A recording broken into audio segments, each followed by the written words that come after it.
बिस्मिल्लाहिर्रहमानिर्रहीम। आज की ई कैट एम कैट की क्लास, एंट्री टेस्ट की क्लास स्टार्ट हो रही है।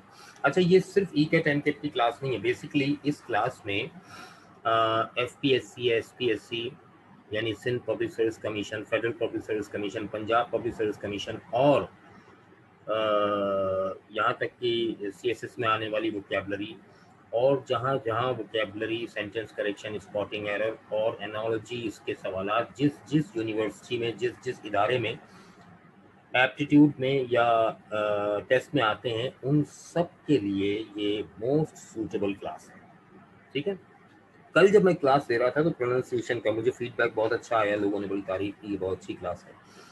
कुछ स्टूडेंट्स ने मैसेज करके बड़ा अप्रिशिएट किया कि कल की क्लास में मज़ा आया बहुत समझकर। मैंने वोकैबलरी के लिए दी कल और उसके साथ साथ कुछ प्रोनाउंसिएशन के ऊपर भी आखिर में डिस्कस किया था। तो आज मैं स्पेशली कुछ ऐसे वर्ड्स आपके सामने लेकर आया हूँ जिनमें से बहुत से वर्ड्स तो आपने यूज़ नहीं किए होंगे कभी, और बहुत से यूज़ किए होंगे तो उन वर्ड्स की प्रोनाउंसिएशन यानी कि तलफ़ुज़ हमें सही मालूम नहीं होगा। आज की क्लास में ये बहुत इंटरेस्टिंग एस्पेक्ट आपके सामने आने वाला है। स्टार्ट करते हैं। मैं स्क्रीन शेयर करता हूँ क्योंकि मेरे साथ आज असिस्टेंट मेरे मौजूद नहीं है, उनकी तबीयत नासाज थी तो वो नहीं आ सके, तो मैं वरना बोर्ड पर लेता। लेकिन मैंने अभी 1 घंटे पहले से मैं बैठा हुआ था, तैयार कर रहा था, प्रेजेंट वो बना रहा था मैं। तो मुझे ज़ाहिर है कंप्यूटर पर वो बहुत सारा काम नहीं आता, तो उन्हें आता है पावर पॉइंट वगैरह ये वो। तो मैंने जैसे तैसे भी एक चीज़ तैयार की है आपके सामने लाने के लिए, और वो बहुत फ़ायदेमंद, उसको समझना है। मेरी आवाज़ बिल्कुल क्लियर आ रही है तो बहुत अच्छी बात है, क्योंकि इसमें प्रोनाउंसिएशन की बात है, और प्रोनाउंसिएशन में ज़ाहिर है आवाज़ सुनकर ही आप तलफ़ुज़ समझेंगे। कोशिश मैं करूँगा कि उस तलफ़ुज़ को लिख भी दूँ किसी तरह से, अगर मुमकिन हुआ तो। ठीक है ना? Thank you very much. मैं स्क्रीन शेयर करने के लिए जा रहा हूँ। ठीक है भाई, चलो। आज की क्लास जिसने मिस कर दी ना, बस उसका तो कमाल हो गया जी। ये बहुत सारे वर्ड्स मैं लेकर आया हूँ आपके सामने। पहला वर्ड आपके सामने है ये। मैं चैट खोल लेता हूँ ताकि अगर कोई प्रॉब्लम आवाज़ में आ रही हो तो फौरन बता दीजिएगा। अगर प्रोनाउंसिएशन सुनाई नहीं दे रहा सही तो बता दीजिएगा, क्योंकि ये बड़ी इंपॉर्टेंट क्लास है इस पॉइंट ऑफ व्यू से। हाँ जी, ठीक है। अच्छा जी, ओहो, ये क्यों गायब हो जाता है यार चैट।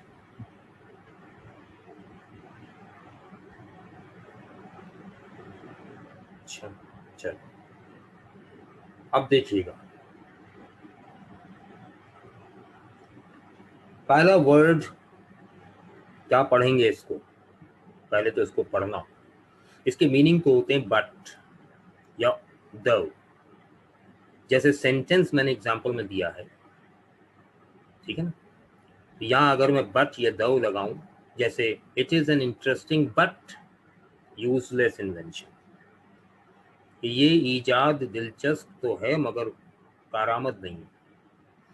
तो ये जो वर्ड यूज हुआ है, इसको क्या पढ़ते हैं, मैं पढ़ रहा हूं, गौर से सुनिएगा। ठीक है, गौर से सुनिएगा। इसको पढ़ते हैं एल्बिएट। ठीक है, इसके दो प्रोनाउंसिएशन है हमारे लिए जो मोस्ट सूटेबल है, दैट इज, दो प्रोनाउंसिएशन है इसके। एक ये है एल्बिएट, एल्बिएट, एल्बिएट, एल्बिएट। सुनाई दिया रहा आपको? एल्बिएट। डिक्शनरी में जिसका प्रोनाउंसिएशन लिखा है वो इस तरह से लिखा है। मैं वो टाइप लिख देता हूँ तलफ़ुज़ की, ताकि आपको समझ में आसानी से आ जाए। ठीक है, मैं यहाँ ऐड कर रहा हूँ। अच्छा अच्छा, हाँ, यहाँ सही है। ये ऐसे लिखा है,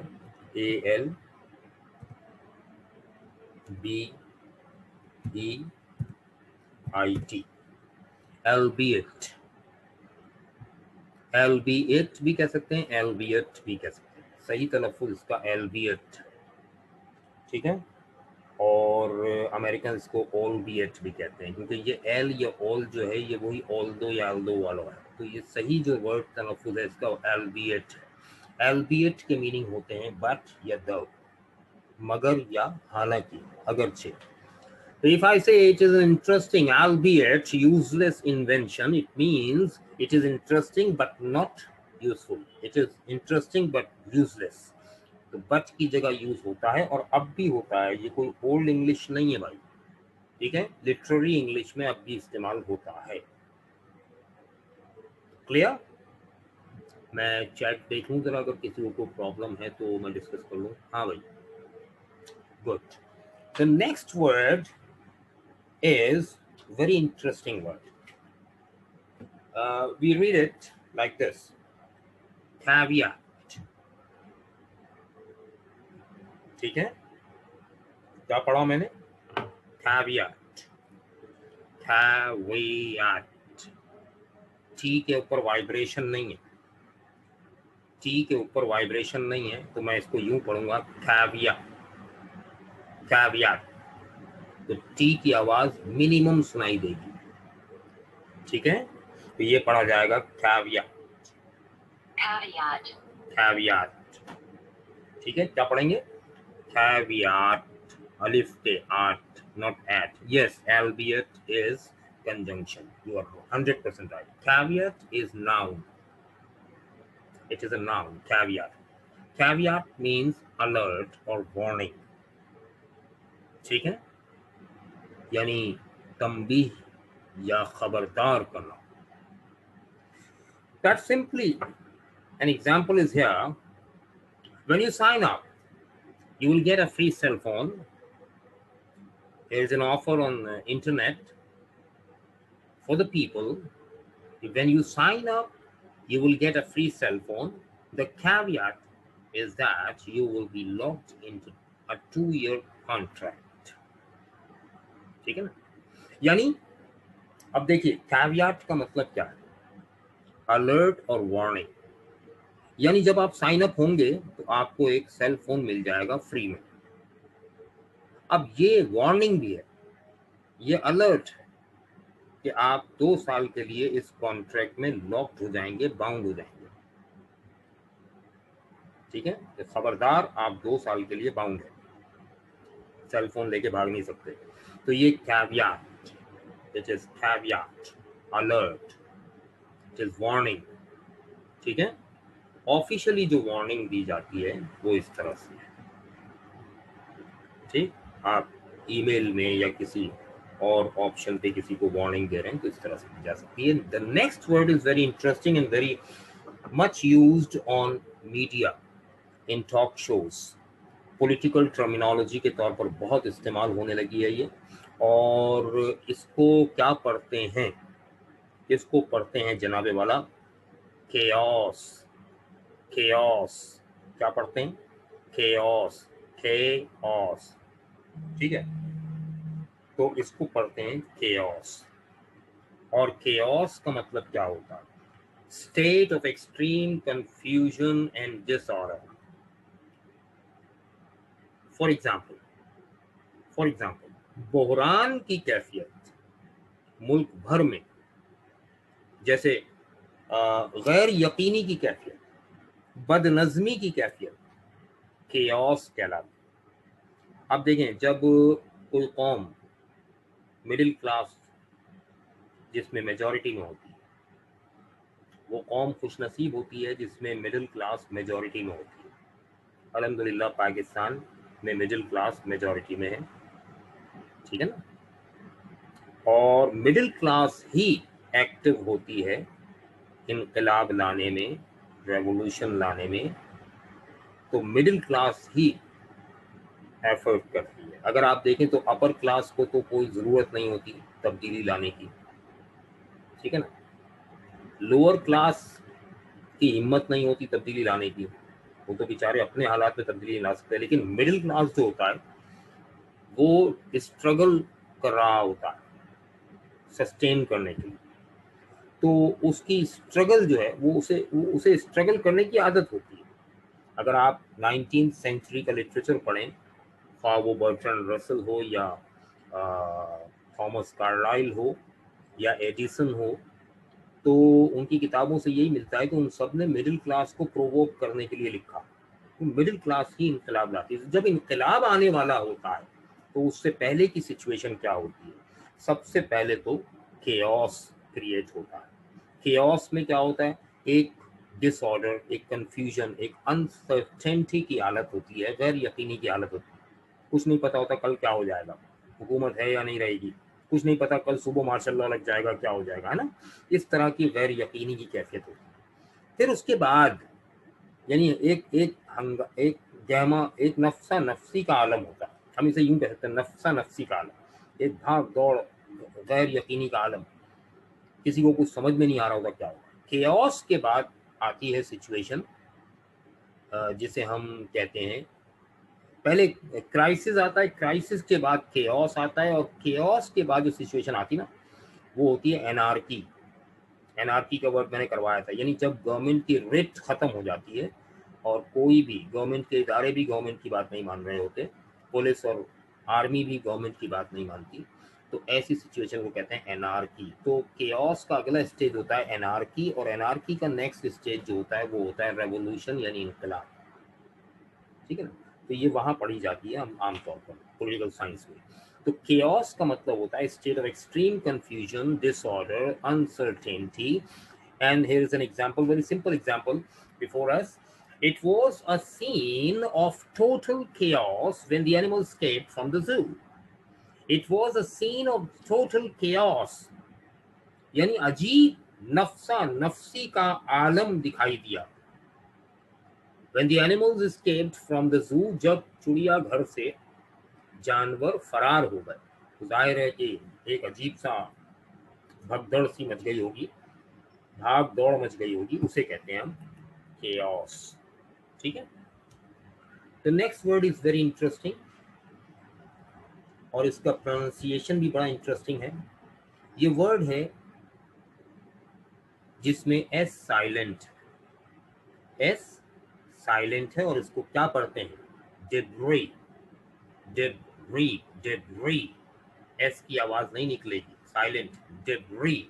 मैं एक क्लास स्पेशली लूंगा जिसमें मैं सिर्फ और सिर्फ ये बताऊंगा कि ये साइलेंट लेटर्स क्यों इस्तेमाल होते हैं।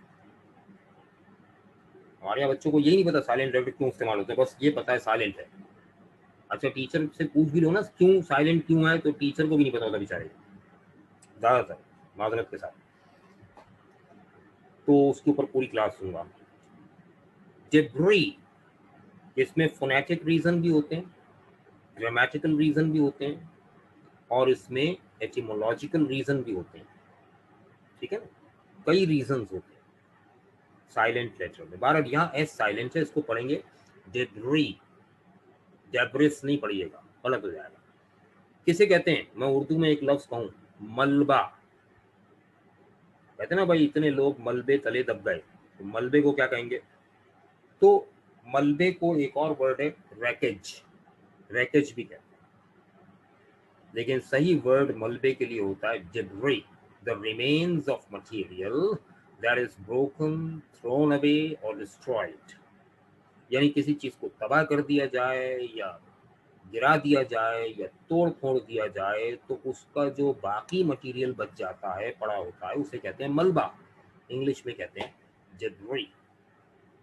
कोई बिल्डिंग खुदा न खास्ता गिर गई है, धमाके से तबाह हो गई, तो अब मलबा फैल जाएगा, जैसे अर्थ को एक में होता है, हर तरफ मलबा पड़ा होता है।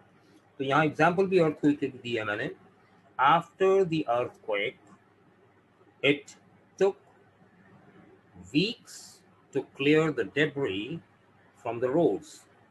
जलजले के बाद हफ्तों लग गए सड़क पर से मलबा साफ करने में।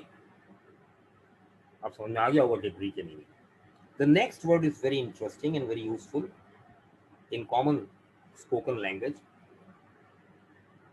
इस वर्ड के मीनिंग है a perfect example of, symbol of, example of.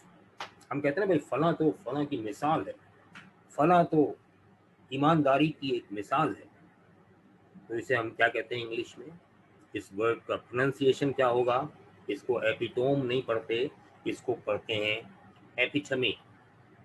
एपिथमी, में आखिर में में आ रहा है, एपिथमी। क्या पढ़ते हैं? एपिथमी। और इसकी मीनिंग है अ परफेक्ट एग्जाम्पल ऑफ। जैसे सेंटेंस भी बड़ा खूबसूरत है।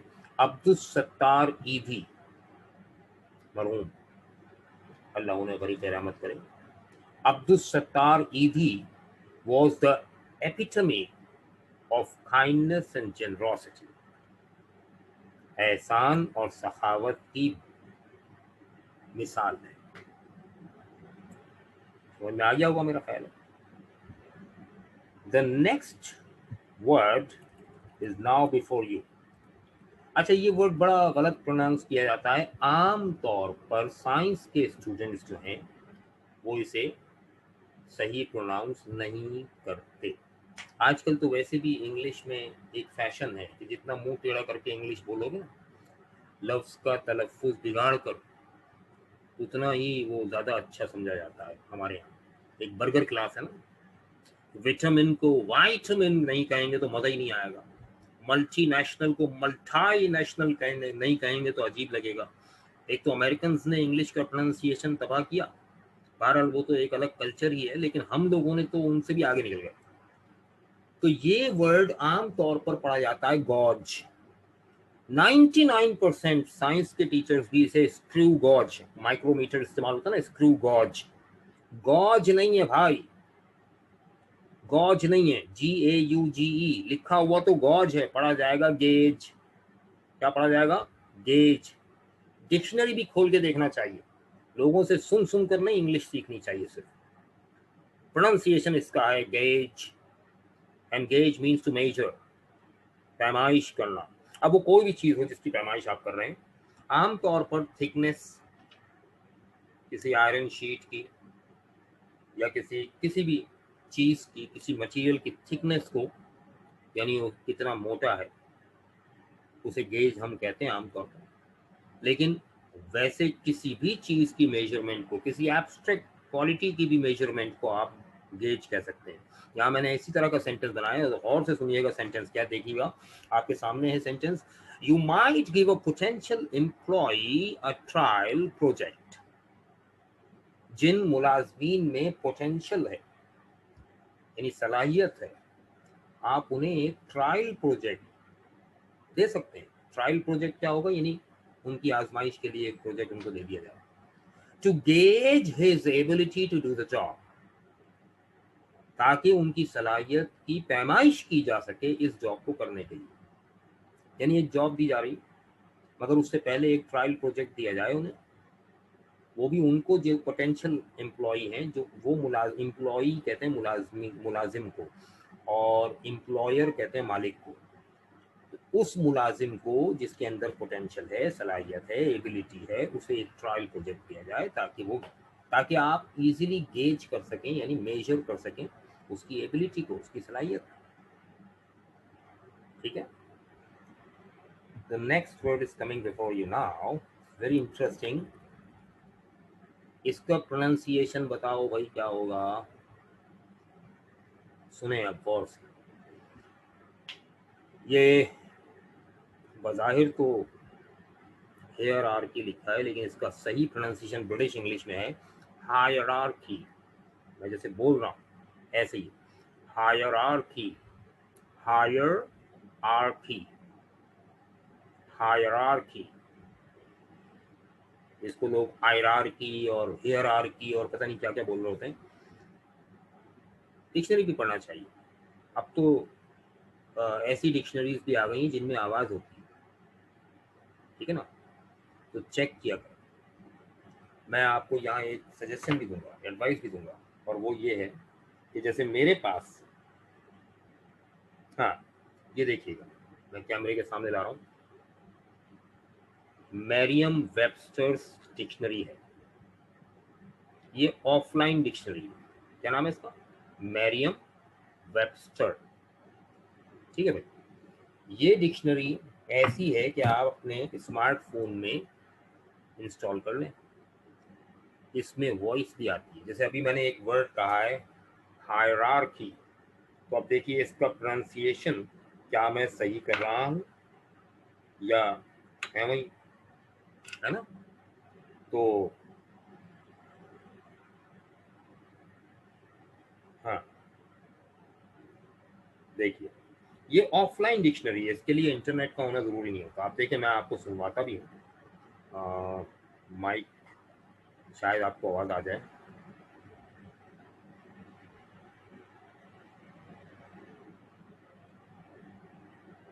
Hierarchy.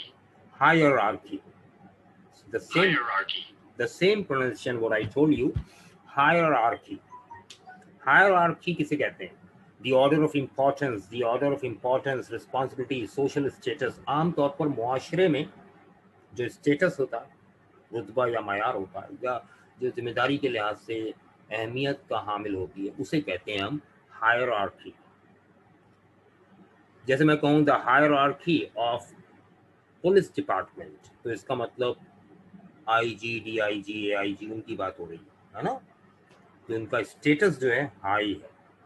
इसी तरह से अगर मैं कहूँ कि ब्राह्मण is the top of the hierarchy of Hinduism, कि हिंदुइज्म की जो बुलंद तरीन जात है वो क्या है, ब्राह्मण है। इसी तरह यहाँ एग्जाम्पल दिए मैंने, I got a promotion, no pay raise but it's a step up in the corporate hierarchy. मेरी तरक्की हुई है लेकिन तनख्वाह में कोई इजाफा नहीं हुआ, लेकिन जो कॉर्पोरेट हायरार्की है उस सेटअप में, अब कॉर्पोरेट सेटअप किसे कहते हैं पहले तो ये सुनो, जो प्राइवेट सेटअप होता है, जो बिजनेस सेटअप होता है ना प्राइवेट बेस, उसे कहते हैं।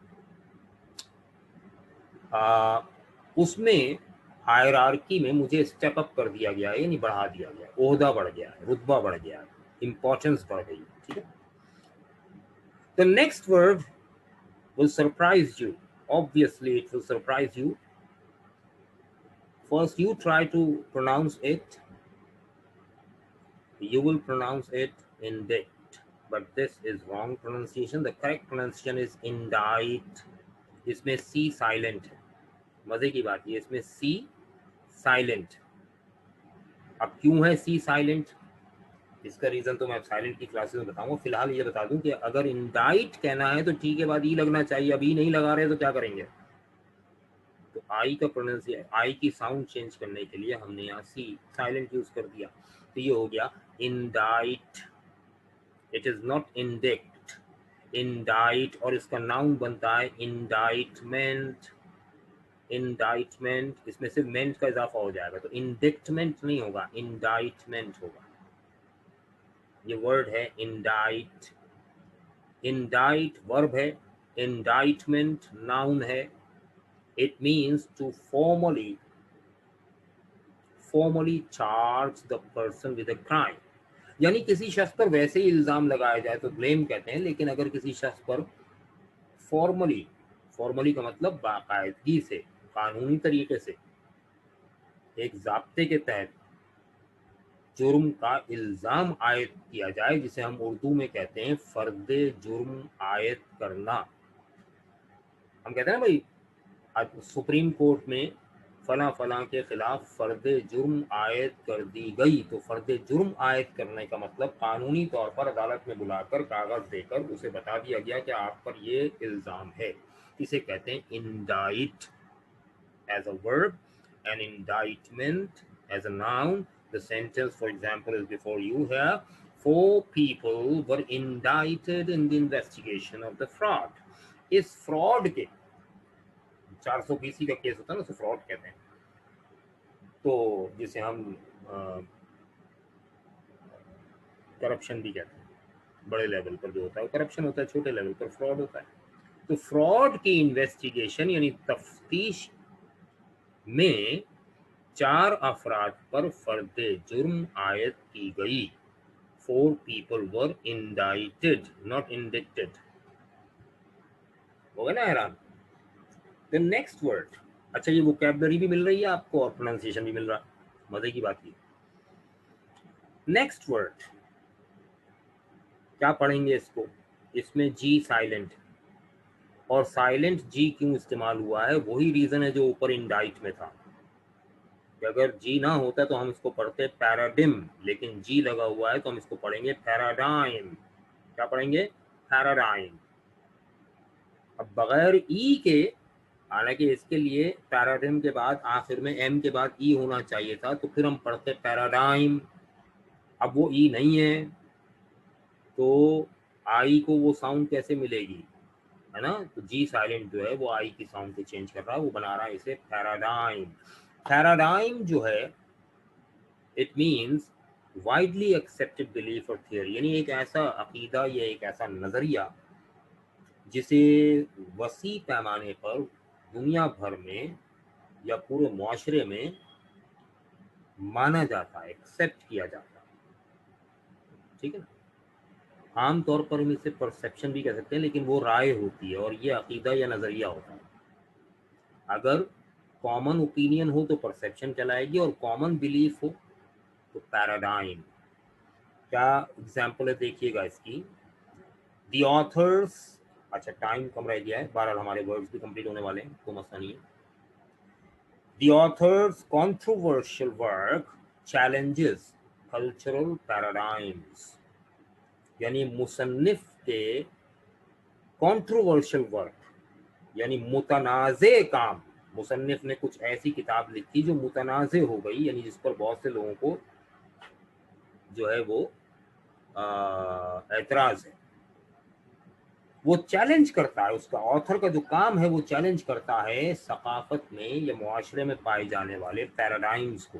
अब मुआशरे में बहुत सारे बिलीफ और बहुत सारे थियोरीज मानी जा रही हैं, लोग पुख्ता यकीन रखते हैं उन पर, लेकिन ऑथर ने जो वर्क किया है, जो बुक लिखी है, यहाँ वर्क का मतलब है बुक, लिटरेचर में वर्क का मतलब होता है रिटन वर्क, बुक। तो मुसन्निफ ने जो किताब लिखी है वो कंट्रोवर्शियल क्यों है, क्योंकि वो कल्चर में पाए जाने वाले पैराडाइम्स को चैलेंज करता है, मुकाबले की दावत देता है, ठीक है। अच्छा अच्छा, the last two words are very interesting. What will you pronounce this word? S-A-G-U-E. S-E-G-U-E. That is very interesting word. इसके मीनिंग है to transition from one thing to another smoothly without a break. जैसे मैं एक topic पर बात कर रहा हूं और बगैर किसी ब्रेक के या गैर महसूस अंदाज में टॉपिक बदल दूं, पता ना ऐसा कभी कभी कि गैर महसूस अंदाज में किसी को पता ही नहीं चला कि मैंने टॉपिक ही चेंज कर दिया। इसी तरह से एक स्टेट से दूसरी state of matter, solid liquid gas की बात नहीं कर रहा हूँ, यानी सिचुएशन, एक सिचुएशन से दूसरी सिचुएशन में ऐसे दाखिल हो गए कि पता ही नहीं चला, स्मूथली। इसे कहते हैं सेगवे। क्या पढ़ते हैं इसे, सेगवे। इसका सही प्रोनाउंसिएशन क्या है, सेगवे, जैसे लिखा हो सेगवे, सेगवे। तो इसकी एग्जाम्पल आपके सामने मौजूद है यहाँ। क्या एग्जाम्पल है, After presenting the research, she segued into defending it against possible objections. यानी उसने रिसर्च पेश की, अपनी तहकीक पेश की, और पता ही नहीं चला कि तहकीक पेश करने के बाद वो जितने मुमकिना एतराज़ात थे उसके खिलाफ दिफा करना शुरू कर दिया। ये दो मुख्तलिफ सिचुएशंस हैं एक ही स्पीच में, लेकिन एक सिचुएशन से दूसरी सिचुएशन में ट्रांजिशन इतना स्मूथली हुआ कि पता ही नहीं चला। इसे कहते हैं सेगवे। समझ में आ रहा है? अच्छा जी, अब देखिए नेक्स्ट वर्ड और लास्ट वर्ड, क्या पढ़ेंगे इसको। हाँ जी, अब ऐसे वर्ड्स अगर सामने आए तो अमूमन टी साइलेंट होता है, इस वर्ड में टी साइलेंट नहीं है, इस वर्ड में बी साइलेंट है। क्या साइलेंट है, बी। क्या पढ़ेंगे इसे, सटल, सटल, सटल। बी की आवाज नहीं निकलेगी। मीनिंग क्या है? ऑर्डिनरी, वेरी स्मॉल, बेयरली नोटिसेबल, एक ऐसी चीज जो इतनी मामूली हो कि गौर करने के काबिल ही ना हो, छोटी, मामूली, ना काबिले जिक्र, है ना, इसे कहते हैं सटल। जैसे एग्जांपल है आपके सामने, these two species of birds. अच्छा, यहाँ एक वर्ड इस्तेमाल हुआ स्पीशीज, तो स्पीशीज सिंगुलर भी होता है, स्पीशीज प्लूरल भी यही होता है, तो परेशान ना हो जाइएगा, स्पीशीज सिंगुलर भी है, स्पीशीज प्लूरल। कुछ लोग इसकी सिंगुलर बना देते हैं, एस हटाकर गलत करते हैं। These two species of birds may look the same, but there are subtle differences in their wing structures. यानी ये दो किस्मों के परिंदे हैं जो हो सकता है कि एक जैसे दिखाई दें, मगर अब ये बट की जगह एल्बिएट लगा सकते हैं आप। हाँ, बताता हूँ।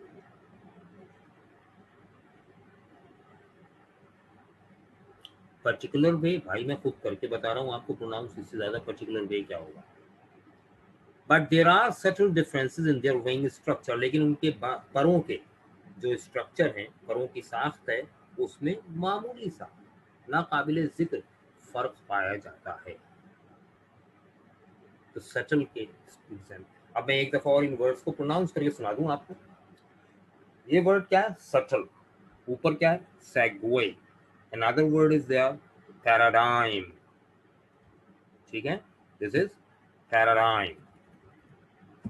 The next word is indite, hierarchy, gauge, epitome, epitome, debris, chaos, caveat, caveat, albeit, albeit। हाँ जी, जल्दी से मुझे बताइएगा चैट में।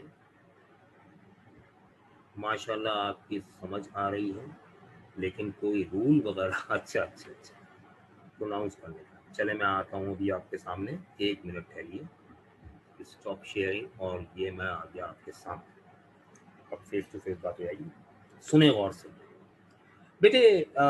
ऑक्सफोर्ड की एक बुक आती है स्पेलिंग रूल्स की, यूसेज के नाम से, लेकिन एक बात याद रखिएगा, स्पेलिंग रूल्स बाद में बनाए गए हैं, इसलिए उनमें एक्सेप्शन बहुत ज़्यादा है।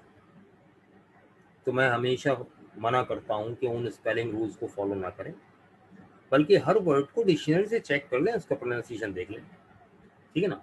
हाँ, जब मैं एक क्लास लूंगा जिसमें मैं रीजंस बताऊंगा कि why do we use silent letters in words, तो फिर आपकी समझ में आ जाएगा कि कहाँ कौन सा लेटर साइलेंट है और कहाँ कौन सा लेटर साइलेंट क्यों है।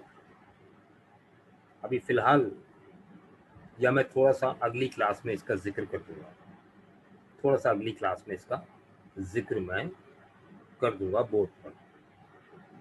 माशाल्लाह आपकी समझ आ रही, लेकिन कोई रूल वगैरह है क्या?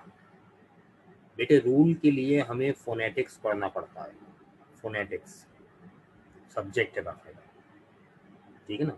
लेकिन हम यहाँ पर ई कैट एम कैट की प्रिपरेशन के लिए बैठे हैं, तो अगर फोनेटिक्स से स्टार्ट कर दी तो ई कैट एम कैट के अंदर फोनेटिक्स से कोई क्वेश्चन नहीं आता, ठीक है ना।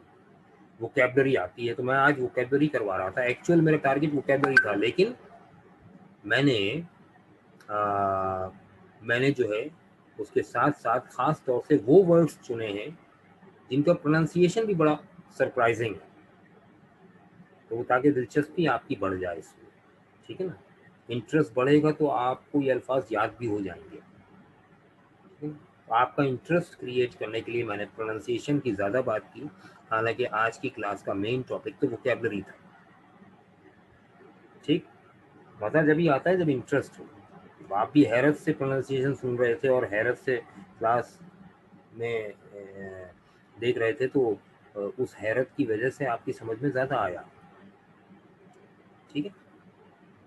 Only one lecture silent letter, yes, एक लेक्चर में इंशाल्लाह मुकम्मल बात हो जाएगी, मैं करूँगा वो, लेकिन अभी नहीं, अभी ज़रूरी नहीं है, इसलिए अभी जो ज़रूरी चीज़ें वो पहले करेंगे। अब्दुल किस बात का रिप्लाई दूं बेटा, मैंने रिप्लाई दिया तो है नहीं, तुम किस बात का रिप्लाई मांग रहे हो यार, जल्दी से पूछो, क्या पूछा था तुमने यार। मंडे को क्लास नहीं हुई थी तो मैंने शुरू में आते ही बताया है कि कल उसकी कंपनसेटरी क्लास होगी, ठीक है, राइट, हाँ, कल उसकी कंपनसेटरी क्लास होगी इंशाल्लाह, टाइम 9:30 बजे, कल 9:30 बजे आपकी क्लास होगी as compensation of Mondays vacation. Thank you very much and शाद रहें, आबाद रहें, अल्लाह हाफिज़।